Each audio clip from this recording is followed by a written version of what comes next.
আপনি কি জানেন ভারতে এমন একটি রহস্যময় গ্রাম আছে যেখানে গত ৪০০ বছর ধরে মৃত্যু ঘটেনি? হ্যাঁ, ঠিকই শুনেছেন।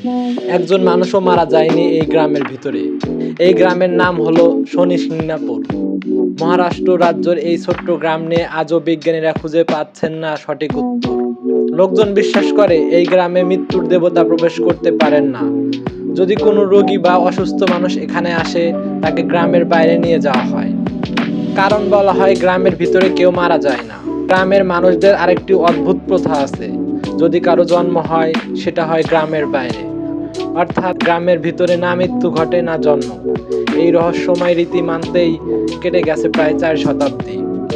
কিন্তু প্রশ্ন হচ্ছে, এটা কি আসলেই অলৌকিক কিছু, নাকি শুধু গ্রামবাসীর অটল বিশ্বাস? বিজ্ঞান আজও এটার ব্যাখ্যা খুঁজে বের করতে পারেননি। তবে এতটুকু পরিষ্কার, মানুষের বিশ্বাস কখনো কখনো বাস্তবতাকেও হার মানাতে পারে। আপনি কি মনে করেন সত্যি কি এই গ্রামে দেবতার অলৌকিক ক্ষমতা আছে, নাকি সবটাই গ্রামবাসীর কল্পনা? আপনার মতামত কমেন্টে জানাতে ভুলবেন না। আর ভিডিওটা যদি ভালো লেগে থাকে তাহলে অবশ্যই শেয়ার করুন।